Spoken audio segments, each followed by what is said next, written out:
Shalom bien-aimés dans le Seigneur Jésus-Christ et joyeuse, heureuse année 2023.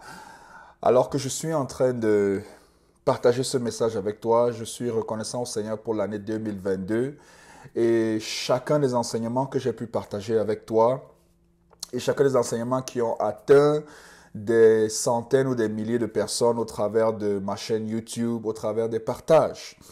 J'ai la joie, l'honneur, le privilège de partager avec toi en ce début d'année, cette fin d'année 2022 et début d'année 2023, une transition. Ce partage sur réussir ton année 2023. Pas seulement l'année 2023, mais les années à venir au travers de la prière efficace pour préparer son année ou alors pour marcher dans la prière efficace pendant une année. Beaucoup de personnes actuellement ont commencé probablement à préparer leur année 2023 ou préparer les 3 prochaines années, les 5 prochaines années ou les 10 prochaines années. Mais nous devons prendre un temps pour nous demander, après avoir préparé l'année 2022 ou les années antérieures, quels sont les résultats que nous avons obtenus? Avons-nous prié et obtenu l'exaucement à nos prières? Est-ce que le Seigneur a répondu à nos intercessions, nos jeûnes, notre persévérance, notre travail dur dans la prière? Ou alors nous avons plutôt régressé? Ou bien nous avons eu l'exaucement à nos prières à 50% ou à 75%? Bien-aimés, nous voulons entrer dans une vie de prière à partir de 2023 et les années qui suivent, qui reflète ce que la Bible déclare, ce que la Bible mentionne. Beaucoup de chrétiens, en effet, se demandent pourquoi est-ce que nous prions tellement sans exaucement? Pourquoi est-ce que nous investissons tellement dans le jeûne, année après année, et nous n'avons pas de réponse? Je voudrais partager donc avec toi aujourd'hui 4 points essentiels pour une prière effective et efficace, non seulement en 2023, mais les années qui viennent après cela. Je voudrais partager avec toi comment bien demander, comment recevoir et comment posséder ce que tu demandes au Seigneur par la foi et attendre comment est-ce que cela va se matérialiser dans ta vie. Selon ce que le Seigneur déclare dans Jacques 4, versets 1 à 12. Si nous prions et nous n'avons pas de réponse, c'est parce que nous demandons mal. C'est parce que dans ce que nous demandons, nous voulons satisfaire notre ego, nos envies. Nous voulons planifier l'année 2023 en comparant nos salaires avec les salaires des autres, en comparant nos relations avec les relations des autres. Nous demandons pour satisfaire un égocentrisme, un orgueil, un plaisir personnel, au lieu de demander pour glorifier le Seigneur, au lieu de demander pour qu'il manifeste sa parole, pour que nos besoins soient comblés. Bien-aimés, je voudrais qu'à la fin de ce partage, tu puisses avec joie déclarer que je demande et je possède, je demande et je reçois parce que je demande bien dans le but de satisfaire le Seigneur, dans le but de glorifier le Seigneur. Et avant d'entrer dans le vif du sujet, j'aimerais te rassurer, bien-aimé, que le Seigneur voudrait que nous recevions l'exaucement de nos prières. Et ma prière est que 2023 soit une année où tu entres dans la manifestation de l'exaucement des prières pour lesquelles tu vas crier au Seigneur. La Bible déclare dans Jean 16, au verset 24, « Demandez et vous recevrez afin que votre joie soit parfaite. » Puisses-tu établir comme objectif de l'année 2023 et des années à venir, vivre la joie parfaite parce que nous avons demandé, parce que nous avons reçu. Père, nous prions que ta parole nous pénètre, nous transforme et nous amène, Seigneur, dans une nouvelle dimension de vie de prière pendant l'année 2023 et les années à venir. Dans le nom de Jésus-Christ, nous avons prié. Amen. Le premier point, bien-aimé, à partir du passage de Jacques, chapitre 4, versets 1 à 12. Le premier point pour entrer dans une vie de prière efficace, une vie de prière dans laquelle nous voyons les résultats. Le premier point, c'est de reconnaître ce qui bloque l'exaucement à nos prières. C'est très clair d'après le passage de Jacques que les querelles, les luttes, les passions de la chair sont des manifestations de l'amour du monde qui sont les obstacles à des prières. Nous devons, avec honnêteté devant le Seigneur, devant le Saint-Esprit, nous demander quelles sont les raisons pour lesquelles nous voulons que ces objectifs soient atteints? Quelles sont les raisons pour lesquelles nous voulons posséder davantage? Est-ce pour glorifier le Seigneur? Est-ce pour satisfaire un besoin qui va glorifier le Seigneur, qui va être une bénédiction pour nous, nos membres de famille et notre communauté? Nous devons nous demander si ce que nous appelons bénédiction entre dans nos vies. Allons-nous davantage nous rapprocher du Seigneur ou est-ce que cela va nous éloigner du Seigneur? Il est donc essentiel que chacun de nous prenne le temps pour s'observer et observer notre attitude vis-à-vis des luttes et des querelles, l'orgueil, l'absence des prières d'autorité, l'absence d'amour qui se traduit par le commérage et la médisance, une vie centrée sur soi, moi, je me, une vie de péché.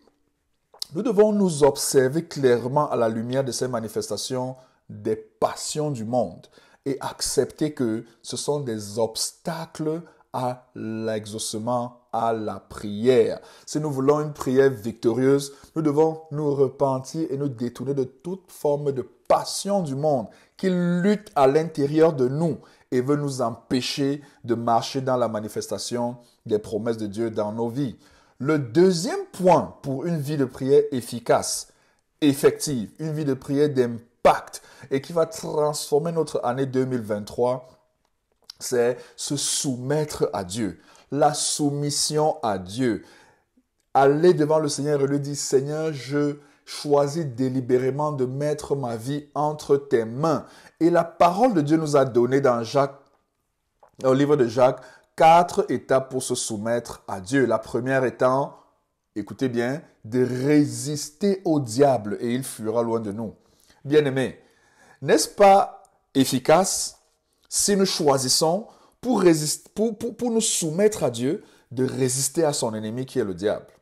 Nous devons choisir de nous lever et de prendre des prières d'autorité et dire au nom de Jésus-Christ, Satan, je te résiste dans ma vie d'obéissance à Dieu. Je te résiste dans ma vie de sanctification. Je résiste à tes attaques sur mes pensées. Je résiste à tes plans et tes attaques pour m'empêcher de marcher selon la parole de Dieu, d'obéir au Seigneur. Je résiste à Satan dans mes finances, dans mes relations, dans mon mariage. Ça, c'est le premier point pour se soumettre à Dieu. Résister au diable. Le deuxième point pour se soumettre à Dieu, c'est de s'approcher de Dieu et il s'approchera de nous. Ici, il s'agit de délibérément avoir un temps chaque jour pour la lecture de la parole, la méditation des Écritures, les études bibliques personnelles. Nous devons avoir du temps mis à part pour nous laisser enseigner, édifier, cultiver par le Saint-Esprit au travers de la parole de Dieu. Le troisième point pour se soumettre à Dieu, c'est la repentance. C'est de confesser au Seigneur qu'on a fait des erreurs, qu'on s'est trompé, qu'on a désobéi à sa parole. C'est changer notre attitude vis-à-vis de Dieu. C'est de reconnaître qu'un chemin nous menait à la rébellion, à la désobéissance, à l'arrogance, au mépris des autres, au manque d'humilité et prendre un détour de 360 degrés pour commencer à marcher dans l'obéissance au Seigneur. Et enfin, le quatrième point pour se soumettre à Dieu, c'est de s'humilier devant le Seigneur. Et s'humilier devant le Seigneur, c'est regarder au modèle de Jésus-Christ. Et comment Christ a choisi délibérément de ne pas se vanter, de ne pas se glorifier, de ne pas mettre en avant qui il était, bien qu'il était Dieu, mais de s'humilier jusqu'au travers de l'obéissance. Bien-aimés, voilà 4 manières au travers duquel nous pouvons nous soumettre à Dieu. Premièrement, résister au diable. Deuxièmement, s'approcher de Dieu au travers de la lecture biblique, la méditation de la parole de Dieu, la repentance et enfin s'humilier devant le Seigneur et il nous élèvera au temps convenable. Alléluia, alléluia. Le troisième point pour une prière efficace ou une vie de prière vivante, c'est de circonscrire des domaines de prière sur lesquels de manière systématique, vous allez prier pendant tout au long de l'année. C'est-à-dire, c'est des points clés que vous allez élever au Seigneur de manière continuelle, de manière systématique, avec persévérance, le matin, à midi, l'après-midi, le soir, selon que votre temps vous permet de prier, même si c'est en conduisant que vous pouvez le faire, vous savez que ces 4 domaines en permanence seront élevés au Seigneur de manière continuelle dans les supplications, dans les actions de grâce, avec l'intercession, en partageant les sujets de prière avec les frères. Ces 4 sujets seront en permanence devant vous. Le premier, c'est la sanctification. Priez régulièrement, que vous puissiez marcher dans la pureté et revêtir Christ. Le deuxième point sur lequel vous devez prier avec persévérance, c'est la famille.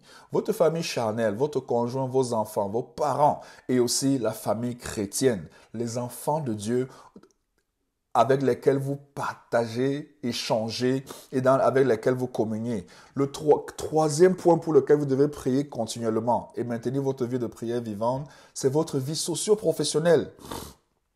Priez régulièrement et continuellement pour votre emploi. Priez pour des promotions. Priez que Dieu vous fasse prospérer. Priez pour votre maison. Priez pour que le Seigneur ouvre des portes, des percées, des ouvertures. Là où il n'y a même pas une possibilité d'ouverture et de percée, mettrez votre foi en exercice pour que le Seigneur intervienne avec puissance dans la grâce et dans la faveur du Saint-Esprit. Et finalement, pour conclure ce partage, il est important de pouvoir reconnaître le temps de l'exaucement. Le Seigneur a dit, vous demanderez et vous recevrez. Et vous allez posséder. Cela, c'est pour que notre joie soit parfaite. C'est une chose de demander au travers des requêtes. C'est une chose d'obtenir par la foi. C'est une chose d'entrer en possession dans la matérialisation de ce que le Seigneur a accompli pour nous. Et nous pouvons entrer en possession de ce que le Seigneur a pour nous en cultivant des habitudes spirituelles. Il y a la lecture de la Bible, c'est vrai. Il y a la méditation des Écritures, c'est vrai. Mais il y a 5 autres éléments qui vous permettent de créer l'environnement, l'atmosphère au travers duquel vous allez posséder les choses pour lesquelles vous êtes en train de crier au Seigneur. La première, qui est dans Luc 18, versets 1 à 8, c'est la persévérance. Bien-aimés, nuit et jour, persévérons à élever les mêmes sujets de prière au Seigneur, comme la veuve qui était allée vers le juge inique. Elle avait obtenu gain de cause parce qu'elle avait insisté, elle avait persévéré, tant qu'elle n'était pas entrée en possession de ce qu'elle avait demandé au Seigneur exactement. Elle n'a pas arrêté de prier. Beaucoup n'entrent pas dans leur bénédiction parce qu'ils s'arrêtent en chemin. Soit ils sont découragés, soit ils doutent de ce que le Seigneur leur a dit clairement dans les Écritures. Soit ils se laissent détourner par le diable en étant satisfaits de 50 ou 75% de ce qu'ils obtiennent en pensant que cela vient de Dieu. Le deuxième point par lequel nous pouvons entrer en possession de ce que Dieu nous a promis, c'est au travers du jeûne. Bien-aimés, nous voyons très bien dans Daniel 10 que c'est après 21 jours qu'il est entré en possession d'une révélation qui lui avait été confiée dès le premier jour où il a commencé à prier.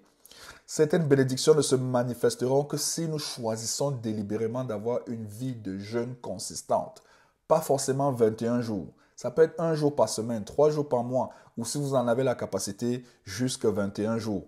Mais rassurez-vous, développez une discipline de vie de jeûne, une vie consistante de jeûne, où vous savez délibérément que vous le faites pour débloquer les bénédictions et les grâces que le Seigneur a pour vous. Le troisième point pour entrer en possession de nos bénédictions, ce sont les supplications. Il s'agit ici de prier en exprimant un désespoir au Seigneur. Bien-aimé, si tu sais que si tu n'as pas cette bénédiction financière, ou si tu sais que si le Seigneur ne déplace pas cette relation qui était fatale, cela va apporter le chaos, la calamité, la destruction dans ta vie et ta famille. Bien-aimé, tu vas prier en suppliant le Seigneur. Tu vas prier en lui exprimant ton désespoir, en lui disant, Seigneur, je ne sais pas ce que je serais si tu n'exauces pas cette prière, si cette manifestation n'intervient pas dans ma vie. Bien-aimé, il s'agit de cela, la supplication. Le quatrième, ce sont les actions de grâce. C'est la volonté de Dieu que nous prions en le célébrant, en lui disant merci d'avance pour ce qu'il va faire. Il s'agit de ce qu'on appelle les actions de grâce prophétiques. Et enfin, la prière en langue. Si tu n'as pas encore reçu le don de la prière en d'autres langues, tu peux prier et dire, Seigneur, ta parole déclare dans 1 Corinthiens 14, versets 13 à 15, que nous parlerons en langue intelligible, mais nous parlerons aussi en d'autres langues. Nous chanterons en langue intelligible, mais nous chanterons aussi en d'autres langues. Et demande, Seigneur Père, dans ta grâce, remplis-moi de ton Esprit Saint et donne-moi le don de la prière en des langues inintelligibles. Cette prière en d'autres langues te permet de balayer dans la prière des sphères de besoins que tu ne peux même pas imaginer. Parfois, juste en priant en langue de manière systématique et continue, cela permet à l'Esprit de Dieu d'intercéder auprès du Père pour des besoins que tu ne comprends pas, ôter des obstacles que tu ne vois pas, toucher des endroits dans lesquels tes bénédictions sont cachées et que l'Esprit de Dieu va agir au travers des anges qui vont aller les prendre pour les amener vers toi.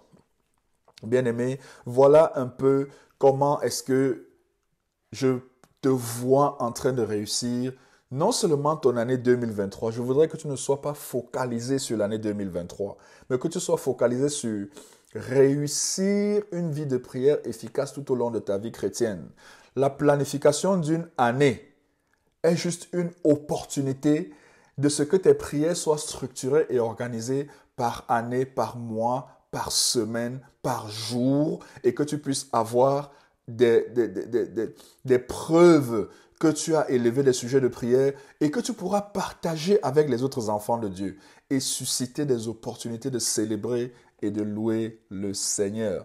Bien-aimé, ma prière est que cette année 2023 soit une année de déclenchement d'une vie de prière efficace qui ira de hauteur en hauteur dans la grâce et la faveur de notre Seigneur Jésus-Christ.